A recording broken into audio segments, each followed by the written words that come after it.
Did you know you can advertise on podcasts? Don't act like you're not impressed. Find out more at podvertise.com.au. That's podvertise with an s.com.au. Oscars.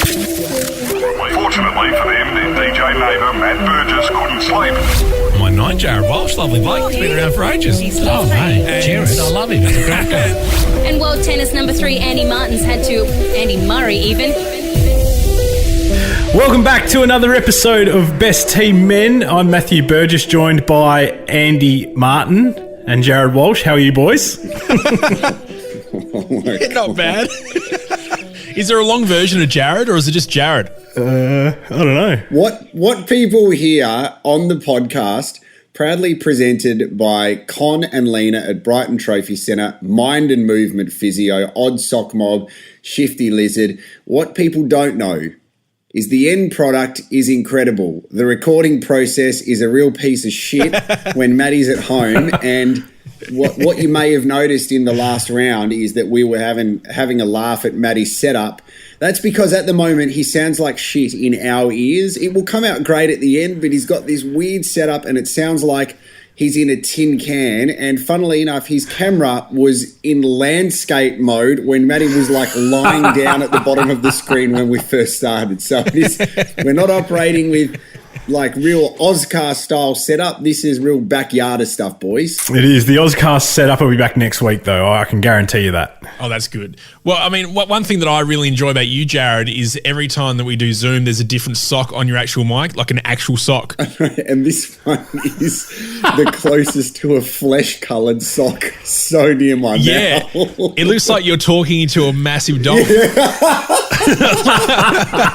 with a small tattoo on the end of it, like you're some sort of rager. I don't know if this is actually working as like a mic popper anyway. I think it is. I think it's doing its job. I think it is. You're sounding great. We're going to say it is. Yeah, well, we got to say it is. Now, there's a lot coming up. Very soon, we've got to find out why Andy Martin was on stage with Hugh Sheridan in front of over 1,000 people at the Adelaide Entertainment Centre. But the big thing I need to probably tease in this podcast, there's the usual stuff in there. We are going to reveal the easiest way to win an FM radio competition. We're going to do it.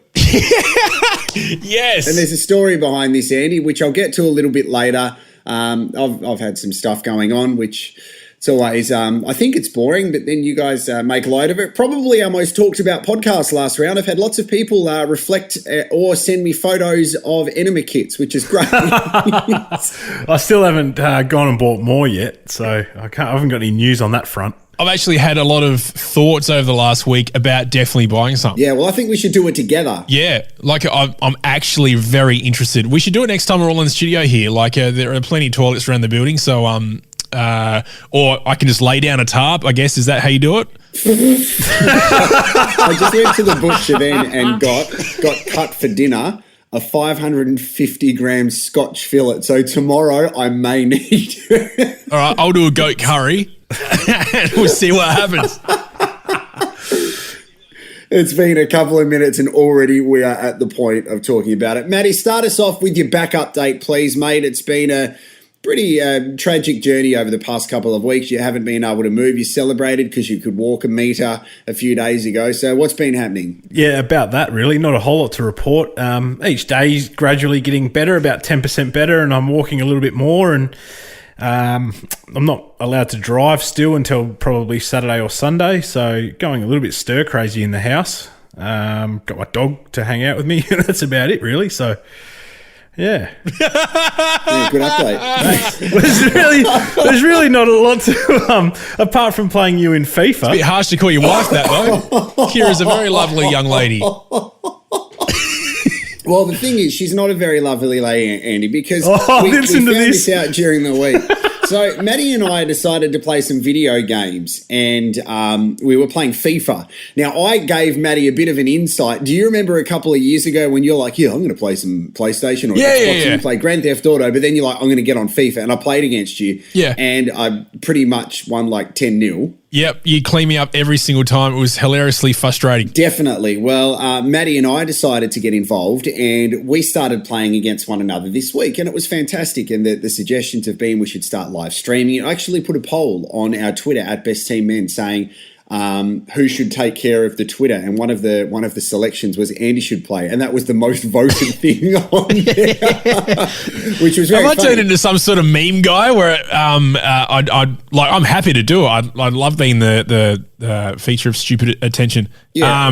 That's just me now. I guess that's my brand, right? I think so. You've got a very respectable brand, but Matty and I started playing. Now, there was a few spanners thrown in the works. First of all, I had to download an update for FIFA on PlayStation, which took an hour. Disappointing. The next night, Matty, when everything was ready to go, just messaged me at about 10 to 9 going, hey, mate, back in a sec, I'm going to Bunnings at 10 to 9 at night time, or Kmart, went to both of those things.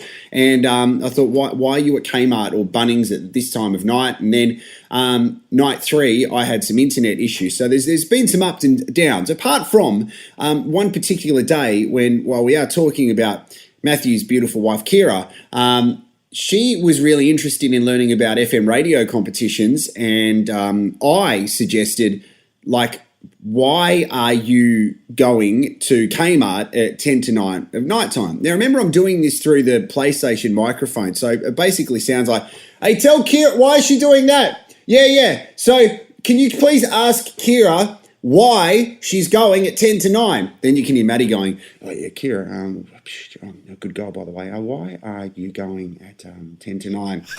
and then you hear Kira in the background going, well, because I've got a job. I wasn't made redundant like some. Oh, my God. I've never met Kira, by the way. And you know what? For the next, to now, basically, she's like, I feel so bad. Does Jarrod hate me? I feel like he hates me now. Oh my God, I feel so bad. Well, I feel like, Jarrod, you're literally just pegging every one of Matty's family off the what? Restart that one. I'm just going to stop there. That sounds great. So this is Boost Team Man, isn't it? But yeah, I feel like you're just, I guess, knocking off one by one Matty's family members. That didn't sound any better. No, it didn't, did it? No, I said knocking off, not knobbing, by the way, just a heads up. We had a great journey of FIFA. It was a lot of fun. And my wife, Gabby, walked in and she's like, all I can do is hear you guys giggling.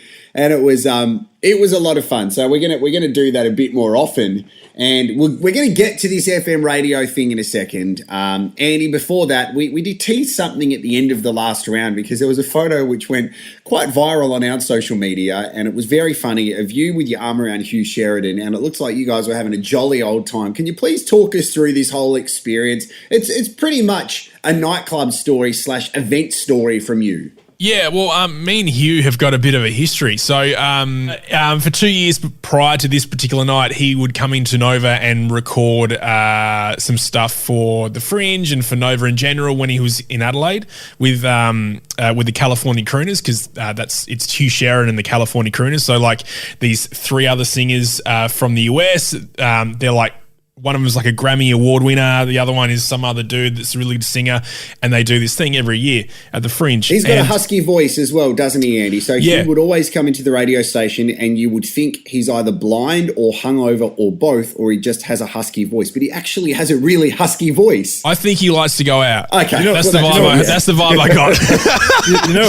Do you know what's funny? Like, when you first, I don't know that many popular or famous Hughes. So when you said Hugh Sheridan, I thought you were talking about Hugh Rimmington.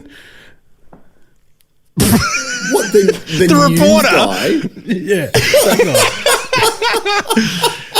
That was my porn name at school, by the way, Hugh Rimmington.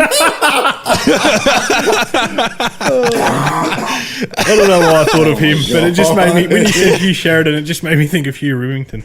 No, fair enough. So everybody's picturing Andy and Hugh Rimmington on stage. Just continue. Yeah, he kind of knew me because I'd always have to email him the audio, and every time he'd come in to the station, we'd record together, all that sort of stuff.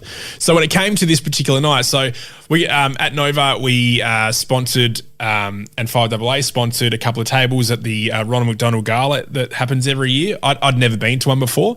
Got a ticket, was like, yeah, I'll give it a crack. Free booze all night with a bit of food. Happy days. Went along to it. Had a great night. Got incredibly hammered, and was sitting there. And when the entertainment halfway through the night came out, it was Hugh Sheridan and the California Crooners. It was Hugh Rimmington with the late breaking news. He's just doing a live cross about the election from Ronald McDonald House. So they've come out, right, and they've actually jumped off the stage and started performing around the tables, because everyone there are either, media, or they're involved in a business that has donated a lot of money to the Ronald McDonald House, right? So there's CEOs and executives everywhere. So they want to make sure that they're getting around to all the tables and enticing the crowd to spend more money into the charity, right? So they've all gone around everywhere, and Hugh's come past me and given me a wink, right? Everyone else has seen it. On the other tables, and they're like, Andy, and and I was like, sorry, guys. Do it. Yeah. Remington.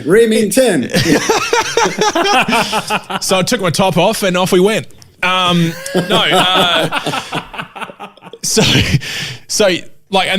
that's where it sort of stopped, right? He performed on, it was awesome. And then at the end of that song, they go, hey guys, just a heads up, we're going to have a bit of an auction in a second to raise some more money for the Ronald McDonald House. And that person that wins the auction will be able to go up on stage and sing a song with us. And I was like, oh, that's cool, bro. That sounds like a great idea. No, well, I had no intention of doing this whatsoever, but the head of finance comes over to me and from Nova and goes, I'm going to bid and I'm going to try and get you up there. And I was like, what? So what now? Nah, don't worry about it. No, I'm all good. I'm heaps happy where I'm at right now. I'm at that really good point of the evening where you've had enough drinks to just be happy. You haven't gone too far over where you feel sick or anything like that. It was, I was at a good point. At this point, there's not a dart out of your nostril, so definitely that you not haven't got to that point yet. Yeah, I had retired from that sort of partying, so I just wanted to stay at the good spot, right? So they start the auction off, and Jody, the finance chick, started bidding. And I was like, no, don't. I'm cool. Don't do it. I'm in my head, I was like, oh, maybe she was joking. She's doing it to get herself up there or someone else, right? Anyway, so bids are happening everywhere. They're going up to $500, $550, $600, $700, $750, and then it gets to about $799 or something like $800. And they go, sold. And I'm like, because I'm hammered, I've looked around going, oh, what the hell is sold to? And they've pointed to Jody and she's like, yes. And looked at me going, yes. And I'm like, no. And then they're like, who's going up? Who's going to come up and sing a song? And Jody's like, he is. And I was just like, oh my God. And that's when my soul left my body because, when it's almost like I was about to jump off a cliff and bungee jump somewhere like, New Zealand or whatever, something extreme where you're like very much out of your comfort zone. We've hosted shit to thousands of people before. I've done, DJ gigs or random shit on the mic. I should be pretty comfortable with this, but I'm not a good singer. Yeah, you thought you'd be having just a comfortable time with your mates and then next minute you're up on stage rimming Tom. Yeah. Yeah, Tom was a nice bloke. He didn't call me after that, though. But, good on, Tom. And anyway, it's basically me then throwing you up into alley-oop and you slam dunking that. So you're welcome. Thank you very much. What a team this best team man is. Anyway, so I've then walked towards the stage, and it felt like hours of me walking towards the stage because through my head I was going, holy shit, what am I about to do? I'm not good with lyrics. I know no songs. I don't have any good. I party too hard in my 20s, man. My short-term and long-term memory is pretty shit, right? So yes, I've gotten up on the stage. The guy that I forget his name, wasn't Hugh, it was one of the other guys, comes up to me. He's like, you ready to do this, man? And I was like, yeah, I'm ready. And I was like, oh, well, I'm ready. And I was like, oh, maybe she was joking. She's doing it to get herself up there or someone else, right? Anyway, so I've then walked towards the stage, and it felt like hours of me walking towards the stage because through my head I was going, holy shit, what am I about to do? I'm not good with lyrics. I don't have any good. I don't have. I party too hard in my 20s, man. My short-term and long-term memory is pretty shit, right? So I've gotten up on the stage. The guy that I forget his name, wasn't Hugh, it was one of the other guys, comes up to me. He's like, fuck yeah, and then realized that he had the microphone in front of me, and I was talking to the thousands of people that are in the entertainment center, and I've just yelled out fuck yeah to this family friendly venue, right, trying to raise money for the Ronald McDonald house. And then he's like, do you sing at all, man? Do you do karaoke? And I was like, no, not really. And he's like, oh. And he goes, do you like to drink? And I was like, hell yeah. And he gave me his red wine, right? His glass of red wine that he had for his for the performance that he was, sipping along to keep hydrated. And I've sculled the wine in front of everyone, right? Like, let's party. And I've sculled the wine. Party. What's the party? And then they're like, all right, we're going to sing, I forgot the song. It's the song by that chick that unfortunately passed away with dark hair, tattoos on one side. Amy Winehouse. Oh, yeah. Amy Want to dance with Winehouse. somebody, Whitney Houston. No. The one that they always play. Yeah, Rehab. Yeah, no, it wasn't Rehab, was it? What's Valerie, the old? with Valerie. Mark Yeah, it was Ronson. Valerie. Yeah. So Because they're it'd be gonna. weird if you were singing Rehab after you just stole the red wine on stage. Yeah, irony. So they're like, do you know the lyrics to Valerie? And I was like, fuck no. And then again realised there was a microphone in front of my mouth, and I'd said fuck no again to the whole crowd. And they started the song, and I literally just I just got through the song, as in like they were guiding me the whole time, and I was just partying on stage. And then the song finished. They all had their arms around me. It was a great experience, and they're like, thanks, Andy. And I was like, no worries, man. And What up, Melbourne? yeah, what's up, Melbourne? Hungry Jack's is the best. And then got off the stage. And I remember earlier in the evening, the chick that was in charge of the Ronald McDonald House, the CEO or whatever she was, she did a massive long speech about all the good feelings behind the night. I've walked up to her. She's super short, like Tom Wren short, right? So I've walked up to her, grabbed her head with both my hands, and then laid the biggest kiss on her head, going, and then I've just continued to walk on, right? Because I came off stage like I just finished a gig, so I was like feeling like a hero, right? So I was just like, yeah, let's do this. And I'm just going, thank you for that. And I'm like lay this kiss on her head and kept walking, and then sat down, had a great night. But then I found out years later, once I met Yaz, she used to work, obviously, as we've found out in the previous episodes of Best Team Man and Boost Team Man, she used to work for the head office of Macca's. She was actually there on the night and saw me do the whole thing. So it's very Adelaide. And that's how that sort of all happened. And lots of photos were taken. People were losing their shit over it. It was great. It's fate, isn't it, really? Yeah, It's absolutely. It's funny that you mentioned Tom Wren. I saw a photo before of Jarrod standing next to Tom Wren. Yeah. And I didn't know how short he was, but it generally looked like Jarrod was walking his son to a high five concert. That's what it looked like. And his son had just walked into a wall, if you know what I'm saying. Yeah. His eye. He had the weirdest eye, and it was so uncomfortable. And thankfully, that aired on the Football South Australia networks during the week. And Is that the thing you pre-recorded the other week? yeah. And I thought I'd be really professional and just say something on the Facebook and just say, hey, it's great working with Tom. But my first comment was, can't stop looking at your bung eye. And then heaps of people liked it. And then I got a message from someone, I wish you wouldn't have pointed out his pink eye. Now I can't stop staring at it. It was very funny. Yeah. What was he standing on? He was standing on the cover of, I think, a microphone or a lighting box. And we organised to surprise him with that. And funnily enough, at the start of the event, he's like, oh, I don't have my box, haha. And I'm like, well, glad you mentioned it. Here it is. Chuck him on the box. Yeah, I've got to apologise. For some reason, I've got a cold. It's really weird. And I don't know why, because everyone's been in isolation. I coughed my way through the other podcast that I did, The Maker and the Drinker, and I reckon it's appropriate. Do we need to have a quick discussion about hankies? Yeah, and why you have one? Yeah.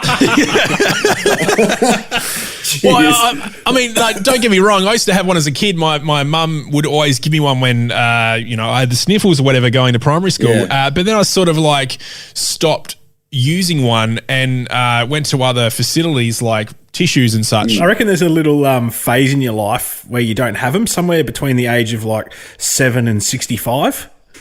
100%. Get stuff to you guys. So you would have had one as a kid and you just went along with it, or did you go back to it after a while and go, no, man, these are good. I need to have these back in my life again? Yeah, I've always had them, and I find that if you leave them in your pocket when you put your jeans in the washing machine, it's going to be there when you go back to it anyway. So it gets a wash. So it's basically you don't have to worry about tissues or the tissues going everywhere. And I use them, and yeah, they get pretty gross. But the good thing about my mum is that my mum still buys me hankies for every Christmas, like I'm 8 years old. So I just make the most of them. I don't think they're too bad. Yeah, like, I mean, you can use them for so many things, can't you?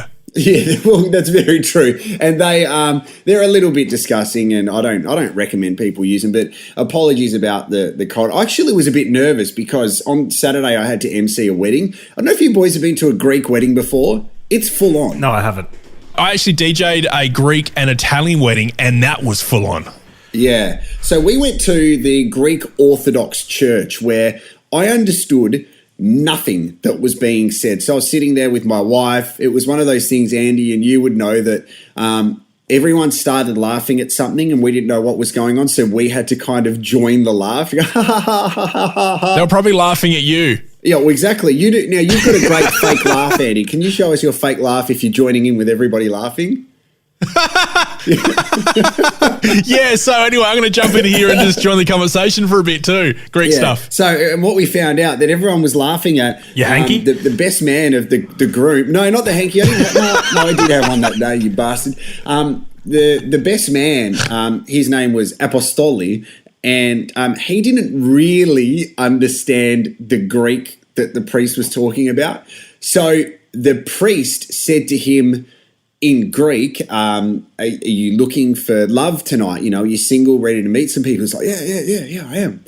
But he's actually married with a kid, and his wife was at the wedding. So he didn't realise that he was saying to the priest and everyone that he was single and ready to look around. So everyone gave a laugh. And then it's like, it was an amazing thing to see the culture. And then what they did was they had it at Plant 4 at Bowden, which isn't a traditional place for a Greek wedding and a ceremony, because the bride and the groom wanted to have a non-traditional ceremony. Because I was like asking all these naive questions. And I said this when I was MCing. I'm like, so does this mean we get to smash plates? Because I would love to do that. And they're like, yeah, nah, we're not. Oh, damn it. I said, well, how about this? How about as part of my routine, if you leave a plate for me, I'll smash it. They're like, yeah, that's cool. So I got to the wedding day and I got to the reception at Plant 4 and I'm like, so where's the plate? Because basically I was showing more excitement about the plates than anything else, which that was definitely coming across. And like, nah, we can't do the plate thing tonight. So I made the most of that, talking about it, and I just kept saying that I will smash a plate at some stage tonight. But my attention was soon taken away when the entertainment came out. So there was a singer, her name was Jyoti, and she was very good. So she performed during the main course. And then we got to after the speeches, and there was a guy who was playing the clarinet. His name was Theo. And what he did was walk around the crowd and just start playing Greek music, basically the clarinet to dance songs. He's basically the Greek Timmy Trumpet with a less cooler kind of sound, right? That's awesome. Maybe he's related. There's Timmy Trumpet and Theo Clarinet. So who knows? So what was interesting is when it got to the time for him to play, all I was told to do was just to say, now we got some entertainment for you. So I finished up the speeches and I thought that was my night kind of done, because I had a couple of beers, a few gins, and then a little bit later on what they do at these ceremonies is they start doing push-ups. Everyone in the wedding starts doing push-ups, and there's like shots of Johnny Walker on the ground, and then you put the shot glass in your mouth and you shoot it while you're doing a push-up. And that ruined me. So we get to this point where I'm like, okay, I'm waiting for Theo to come on, and he's looked at me and indicated, just come here for a sec. And I'm thinking, mate, the music's about to start. People are waiting to see you. You're the main star of this show, man. I've walked over to him and he said, mate, can you please give me a big introduction? I'm like, yeah, no worries, man, because he's got a big reputation around Adelaide. And I'm like, this is awesome. So, Theo, how do you want me to introduce you? Because when you think about it, some of these big-name artists, you got to give them this huge rap and go, all the way from, Gola, here's Theo, stuff like that, right? You got to pump it up so the crowd gets all up and about.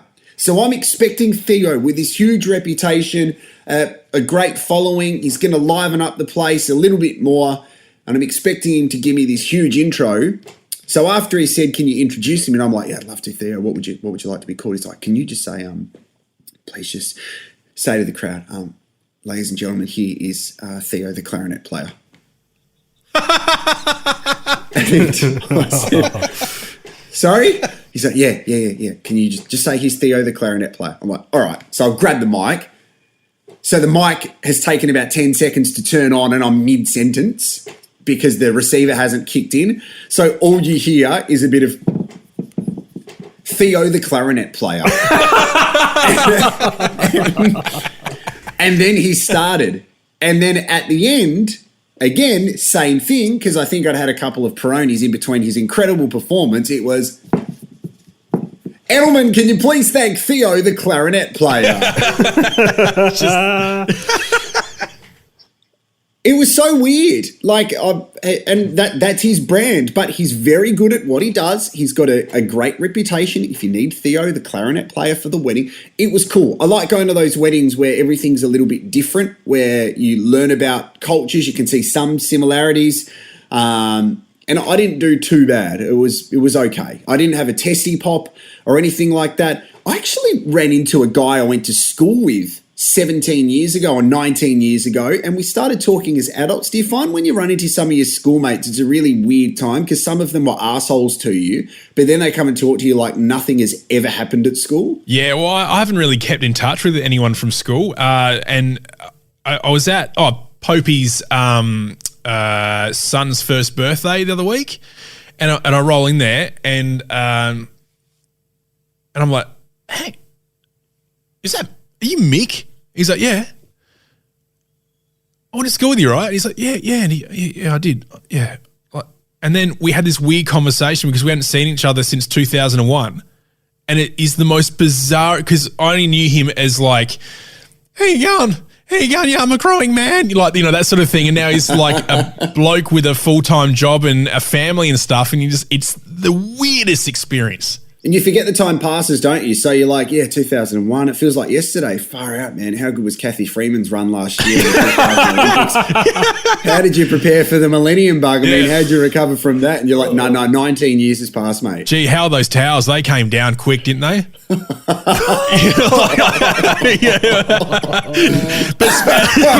But speaking of bad mic introductions, right? Do you remember years ago when we both did the tour down Under Village? Yeah, I do remember that. Yeah. It was very hot, yes. So the night that you couldn't make it was the opening night, I think, and so I took care of the the big stage introducing everything. So it was like 4 hours of MCing, every 15 minutes jumping on, talking about the riders that are there and all the stuff that's going on. And then the main event the main entertainment that night was the Potbelleez performing. And so I was excited because it was like, a proper actual artist I got to introduce that people would be excited for, not just, a local band that no one really knows that plays music that no one really knows, right? So it's like, yeah, man, I'm finally at Jarrod status. I can introduce actual fucking artists. Let's do this. And so all afternoon, I'm like heaps pumped. I was like, Enema is here. This is crazy. I'm saying words I have no idea about because they're from other languages. And like that, those SBS guys are right next to me. The ones that Phil Liggett. Yeah, Phil Liggett was there. And I was like, oh my God, the fucking premier's there. That tourist guy that used to always float around to all these parties and they had some weird shit going on. One of the girls were there. Whatever his name. Mouthguard. Corey Mouthguard. Anyway, so it came up to the point. I was like, because the camper van that they had given me to sit in the afternoon during my breaks was also the dressing room for the Potbelleez, right? So I was super excited. I was sharing my camper van with the Potbelleez. I was trying to think of the right thing to say for the intro, like, ladies and gentlemen, please welcome the Potbelleez, or something like that, right? I was thinking, what's my best Jarrod or Paul Curran? I need to work this out, introduce them really well. So don't hold back, guys. Yeah, so we had this issue where you turn on the mic and it takes like 5 to 10 seconds sometimes for the microphone to power up and turn on and connect to the huge system. And you don't want to be heard doing this. Yeah, or Just checking. You don't want that to come through the speakers. check, one, two, like all that sort of stuff. Yeah. So I've turned the microphone back on. Guys, it's not working. Yeah, the stagehand or whatever you call them goes, okay, can you introduce the Potbelleez now? Because they're all set up. The lead singer was there. I was like, fuck yeah, let's do this. And I was like, so I turn on the microphone, wait my 5 seconds, and I'm like, ladies and gentlemen, please walk. And then it all turns off, and then the Potbelleez start because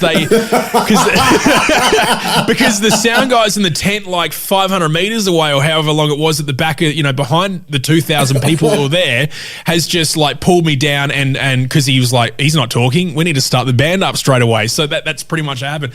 And it's like this massive like letdown of the whole event. And you go home going, I never got to actually introduce the Potbelleez, but anyway. That's the story of my life. Matty, has anything similar like this happened to you? Because I do have a follow-up question, which is going to sound a little bit strange. So let's just throw to you first, because you've mixed with some big names. Yeah, so one thing that comes out to my memory was I played before a guy called Marlo, who's one of the biggest trance DJs in the world. Like, he's played Marlo, not Marco. Oh, sorry. He's played main stage at Tomorrowland and main stage at EDC in Vegas and all those big ones. Anyway, at the old HQ, I was given the opportunity to play before him, which was great. So I warmed up for him, and then I don't know if you remember the old HQ, there's the sound and lighting desk was up to the very right side of stage. And as soon as I finished, I'm like, I'm going up there because that's going to be the best vantage point. Finished my set, ripped my USBs out, ran all the way up there, which is great. Awesome. Had an awesome spot. Then one of the Novatech sound guys gave me a microphone and was like, can you run this down to Marlo for me? I'm like, yeah, cool, done. Ran it down to Marlo, gave it to him. He said thanks, and then he played his show. In the green room after his set, I was like, I'm going to go say good day to him. He seems like a nice guy. I walk in and he comes up to me and he goes, thanks, mate. Thanks for the mic. I wasn't redlining too much, was I?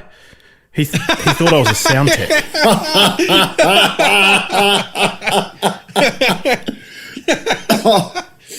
Oh, man. Thanks, bro. Actually, you know that green room up the top there? The one at the back. Oh, yeah. With a couch in it. Yeah. The Fresh FM 10th birthday that I put on there.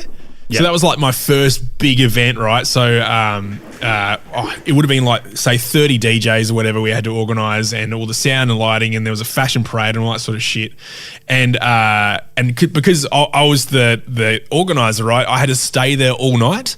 Yeah. So I had to get there, like at 4 p.m. the previous day to start set up and make sure everyone's all cool. And I like a bit of a cheeky drink here or two, even when I'm working, you know what I'm saying? So, party. So, I was getting Jackie J to get me his, what does he have? He has 2 tall glasses with CC and coconut. That's his drinks, right? So I was downing those as well. And because I had to stay all night, I had somewhere to sleep, because at 6 a.m. I had to count the money and make sure that all the proceeds from the door were all correct. I had to check all the numbers. I had to make sure everything was starting to pack down and stuff, and everyone had gotten out.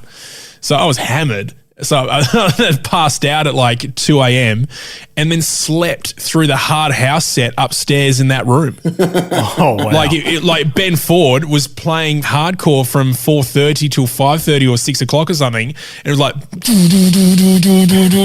and it was almost like sitting on a massage chair, because the vibrations of the room was just like, That's crazy. Sounds like you're underwater. Yeah. That's amazing that Ben Ford found time to DJ in between putting up memes on his Facebook page. Yeah, and also weddings. So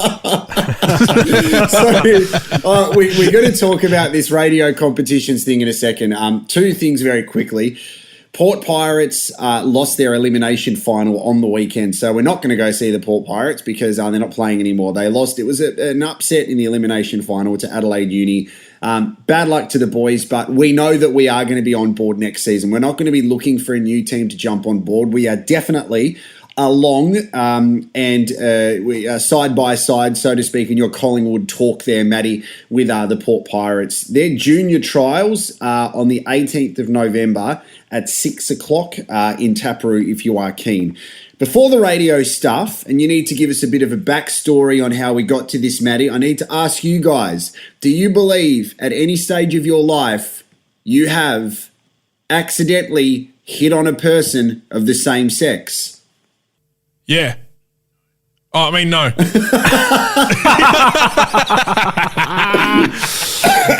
Yeah, Thailand. Oh, okay, well, that's a technicality. Yeah. Yeah, does that count? No, it doesn't count. We had an air conditioner guy over earlier this week who was there to fix our air conditioners because we're going into the hot weather and we've got like 3 little crappy ones in our house. So my wife and I thought, no, we need to do this going into summer. So I got a guy to come round and a neighbour recommended him. He's a firefighter but also does air conditioning. So I came round. Nicest guy in the world. Bring his hose? And, well, no, he didn't, but he probably would have thought I was interested in that. I've got no issues with males loving one another. I think it's a beautiful thing.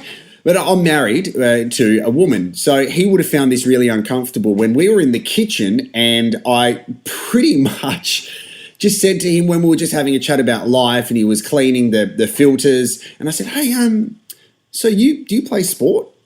And he's like, oh, no, not really, Matt. I'm like, you must go to the gym, hey? And he's like, oh, yeah, I guess. Why? And I said, oh, because look at you, mate. You're built. Look at those muscles. And I actually touched his bicep. And it felt like I was really flirting with him.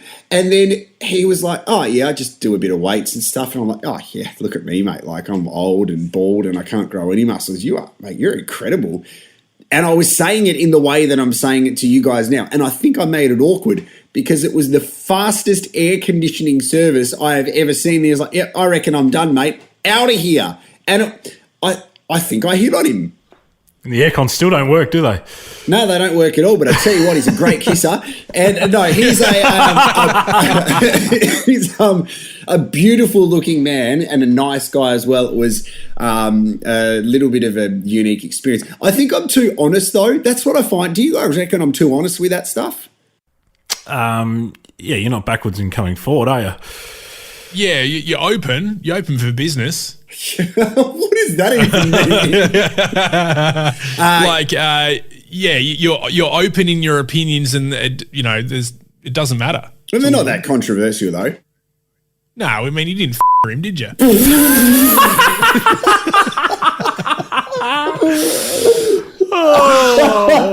Just touched his bicep.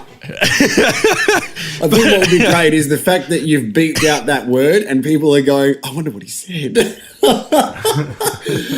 Wisdom with Walshy before we find out about this radio stuff because people will be very keen. Here's a wisdom. Right? That wasn't it? No, this is the wisdom with Walshy. I learnt this morning, and the wisdom with Walshy is, boys, finish this sentence for me, okay? Treat people how you want to be treated. Would you agree, Andy? Yeah, that's what I'd say too. Incorrect. I don't. It's just the way it's just the way it's said. I don't know if it's correct. All right. Well, just no need to snap. I was just going to finish off the wisdom with Walshy. This is a real peaceful time here, mate.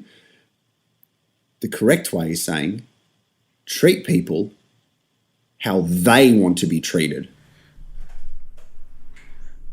Okay. Selfish. What do you mean? Yeah, like couldn't you just be accepting of? I'm just happy to be treated anyway. Like, yeah, but if I would like to treat you the way that you want to be treated. Yeah, but how do you know how I want to be treated? Well, I'd like to ask you, how would you like to be treated? Don't say how I want to be treated, because then it's a full circle. This sounds like you're doing the same thing you did to the air conditioning guy. Yeah. But how do you want to be treated? Just put your hands on me. Yeah. Service how me. do you want to be treated? Matty, talk to us about how we got to this radio question. Andy and I have to be very careful how we answer it, but without being overly careful. No, we don't. No, we don't. Well, putting the focus back onto my wife, she's been trying to win a certain radio competition over the last 48, 72 hours. And obviously with me being at home, not having a lot to do, she's asked me to help her, and we just couldn't get through. We didn't know how to do it. A bit more detail on the comp without naming names if you don't want to, just so if you do win it, that nothing goes a bit crazy. What sort of competition is it? It's not one of those ones where you guess a word and then you win 50 grand? Yeah, I'm not going to go over the top, but it was a certain word that needed to be said with a certain duo host going on as well. Yeah. Sounds like. I mean, bit late because they got given away this morning. I understand that, but and that's because I've been asking you guys for the last 3 days what the fucking formula is. Well, keep it for the podcast, man. Yeah. No. What was the word? 6. It was sixes. Yeah. And there was a lot of hints. Apparently, there was like they were wearing the number 6 in their photo and stuff, I believe. Okay, right. So here's a couple of headline points on this. When they go through, let's come up with a word, it's never going to be really directly related to the sentence. So there will be a list of words in which are approved, signed off on by one of the bosses that goes, yes, that is the word. The radio station fell into a bit of trouble last year when they did something very similar with one of these word things, and they got a bit of feedback because the word didn't relate to basically anything to do with the sentence.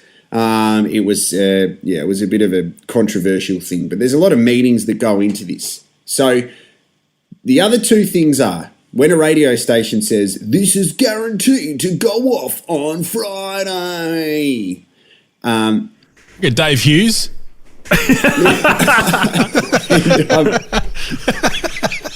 It needs to go off on the Friday because A, they need to start another competition because ratings kind of need to wrap up at that time, so they need to get as many listeners there as possible, and they're guaranteeing it, or they're realising it doesn't have as much cut through as necessary.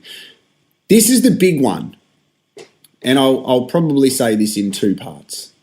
The big one for me is if you listen to a radio station like the one that does that word thing, it's intentionally predictable, right? So if you listen to the way that the radio station is structured, say from a workday point of view, from 9 till 3, you will hear them talk at the top of the hour and then potentially 10 songs, then an ad break, then about 4 songs, then an ad break. That's your hour. You get 14 songs and 2 ad breaks. There will be the playback of the competition. It will be in the same spot every hour. The thing that says, call now to win cash, that will play in the same spot every hour of every day. It's intentionally predictable. I'm not sure if that works or not.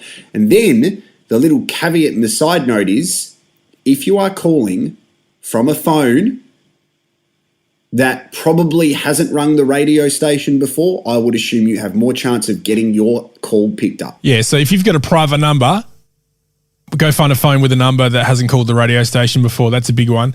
Also, you've got to realise going deep into the business of a radio station, the particular type of person that they're aiming for, especially with their advertising. So say that station that you were just maybe mentioning but not mentioning at the same time, is they're, depending on their age bracket, so say they're aiming for females 25 to 35, for instance, right? They would prefer a female from their, what do you call it? Their Adelaide area that has more listeners in that age bracket to win. So it depends on the competition, because sometimes there's a bit of wiggle room in regards to selecting certain people to win that competition. Like if it's a game of chance or whatever, that it's quite difficult for that to happen.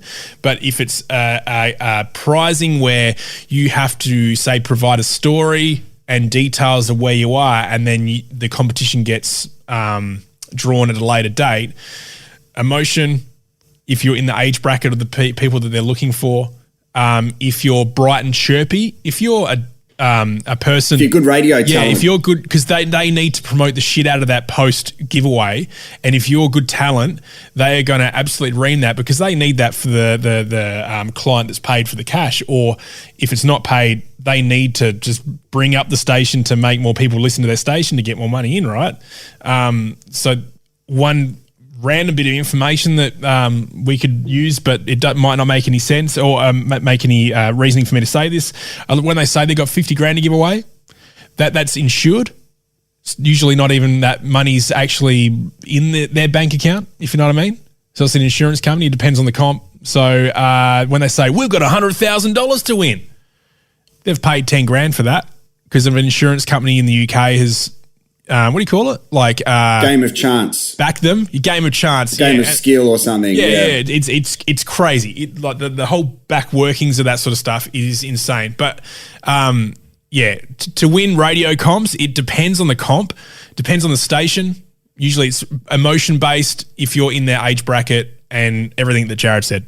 Everything is also in the terms and conditions. If you go to a radio station's website, and hardly anyone does, go have a look at the terms and conditions because that will show you everything that you need. Like when a competitor radio station, they announce a competition, the opposition will always have a look at the terms and conditions and go, okay, so this needs to be won by this date. This is the prize. This is the investment. This is all that stuff. It certainly is all there. So when you've got one of those predictable kind of competitions, which is every hour we are playing this, just know that it's going to be played at a similar time. And a lot of people, what they would do, and they're rightfully allowed to do that, sit down, count the songs until you hear the thing that goes, you have the chance to win.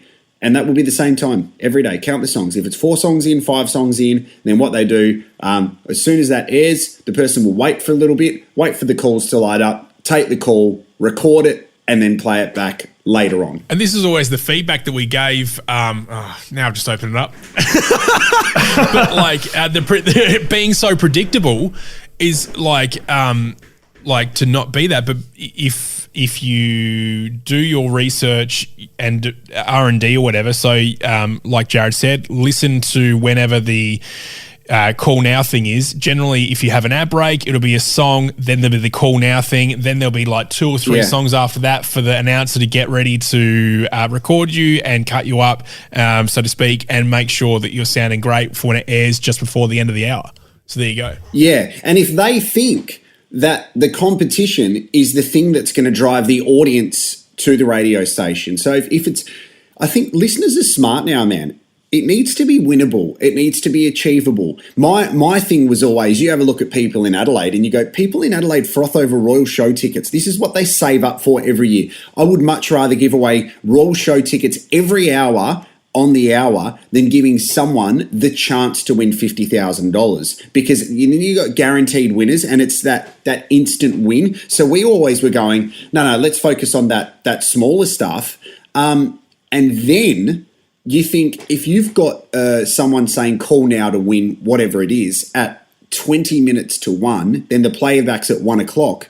Why does anybody need to listen from 12 until 12:40? What's the purpose of listening apart from the music if you know the only reason I'm listening is for this competition? You've only got that window of 20 minutes that you need to listen to. Yeah, so one thing you got to remember as well was that the bigger the prize, the harder you're going to have to work at it and the more controlled from a back end it is because it'll be an insurance company controlling the terms and conditions. So the instant win stuff is where you want to be at when you win shit. Like, you know. So does that answer your question, Matt? There's a lot there. Yeah, look, I'm probably not going to try and win any more competitions on radio, I don't think. It's funny, though. There's a whole nother podcast in it, man. There's so much stuff that, there's so much stuff that goes into it that I think now you're more experienced of not being in radio than I am, Andy. Like, more recently, you take a step away and you're like, wow, this is... Okay, I'm trying to work out how this is appealing to people. Yeah. And yes, it is in a way, but also you need to start thinking more strategically about what the habits and what listeners are going to do. We were always told that listeners are dumb back in the day. but they're not. They're super fucking smart now because they sit there and they have time to go and do the research. There's so many applications on their phone now from your social media to start to work out this sort of stuff. People are creating groups and getting together and actually trying to win this stuff. Remember, like a few of the comps where that they would go $50,000 to be given away with this clue, and someone would get it in the first day and completely fuck it all up for everyone. Mate. Oh my God. The internal workings of a station. You've ever seen people run around so quick like ants? It's just crazy. That's what I was going to ask. Like, if someone guessed it on the first day, was there scope there for the presenters to say, no, that's not it, and then have like a backup word to actually draw out the competition? Nah. We were really authentic with it. Like, you could never and you would never want to rig it or make it dodgy or change any of the outcome. Andy and I once went to record one of these sounds, like a secret sound that we did, and it was the noise of pulling a chair down at Adelaide Oval. And a lot of people guessed, was it pulling a chair up at Adelaide Oval? And it was incorrect. The answer was pulling a chair down at Adelaide Oval. So they would always need to be authentic because everything's recorded there and you don't want stuff to be dodgy. A guy got sacked in Perth years and years ago because he rigged a competition for $10,000, I think. Like, that never enters your mind of rigging it at all. You have people contacting you going, oh, I know what the word is. Can you tell me when to call? Like, well, no, I won't do that. Like, it's because you don't want to be like responsible and liable for that. But the inner workings of it, it's almost like it's funny. If you sit together in a group and you're like, last year when we had the one with Eddie Betts, I asked the question of going, okay, so if Eddie Betts' mystery word, if the answer is crunchy, first of all, he doesn't eat crunch. The sentence was, match day for me is never complete without crunchy. So I recorded all of those words with Eddie. And the thing is, the word that they settled on, I didn't want to know what the word was because I was on the air, so I didn't want to. The word that they settled on was crunchy. First off, I said, gee, what happened then? I had a stroke then. First off, I said, okay, first of all, does Eddie eat a crunchy on match day? Oh, we're not sure. Okay, because you probably need to check that. Second one, I'm like, have we checked with the confectionery company and Eddie's management that he's able to say that and associate his name with that brand? And there was all this blow up later on about lots of stuff that we don't need to go into, but it was chaos, mate. And behind the scenes, we had a winner, but it was, it was just chaotic. But they wouldn't be able to do that, like, to keep a brand completely separate. Like, it would be Eddie's match day isn't complete without a bottle of water or an orange or, a piece of bread or something. Do you know what I mean? Like, everything that you couldn't say Powerade, or everything would have had to been ticked off pretty much. Everything should have been ticked off, but it also should have been checked. Because if you think Eddie Betts, the biggest name in South Australian football last year, think about the marketing opportunity if that radio competition comes along and Eddie's saying crunchy, then if Cabra goes, that's an awesome marketing opportunity for us to partner up with Nova after that and do all this other stuff. Yeah. Like, it's just a bigger picture, but we live in such a fast-paced world where we got this thing, we got to get it on the air tomorrow. Life or death. Yeah. Death. I'm running out of talking. I can't talk properly at the moment. I think I've spoken to it. Yeah, it's all good. I've noticed that you're falling apart. I'm really falling apart. Hey, I should hold on. I'm going to get my hanky out and blow my nose. Wait. On that double hanky. On that note, I'm getting out of here, boys. I can't. Where are you going? No, I can't handle double hanky. Take us out, Con. Is that Sunrise by Timmy Trumpet? No, that was Sunrise by Theo, the clarinet player. Hey, this has been great, boys. We're back in the studio next week, and that's where we can bring back our regular segments. Yes. But this has still been awesome. And I found, I don't know, Matty, you may not agree to this, but I find it quite therapeutic to talk about radio stuff. I still feel a lot of guilt talking about it because I feel like I'm still employed, and I'd never bag the inner workings of the industry because it's an industry which I loved, but I don't want to do that. But I'm happy to share stuff, man. That's what we do here at Best Team, man. Isn't that right, Andrew, Kim Martin? Oh, wait, we got to play something before you go. Listen to this, Matty. You got to listen to this. So I listened to a podcast, and you know how there's a hashtag of great tweet Matt? Yeah. There's a hashtag great tweet Matt going around. I listened to a podcast called Old Man and the Three with JJ Redick, and they basically do this draft at the end of their podcast. They did it with Bradley Beal from the Washington Wizards. He was happy with himself because this is what he said. Great draft, Bill. Great draft, Beal. So they've copied the idea of great tweet Matt to go great draft, Beal. So we're going to contact them and abuse them. Yeah, we need to get onto him. We've gone global. Great draft, Bill. Yeah, you're in a hurry to get out of here. That's why we're keeping you. It's funny. I'm in no. Oh, where am I going to go? Where are you going, mate? You got to go to Kmart. No, she's not home yet. All right, we're going to get enemas during the week, guys. We'll go there and to Chemist Warehouse. Follow us on the show. Follow us on the... Mate, you're done. Follow us on the socials. Follow us on the socials. Best team, man. Con, just take it away, please. Brought to you by the Brighton Trophy Centre. Cups, trophy, badges, medals. Yeah, we do it better. Best team, man. DTC, BTM.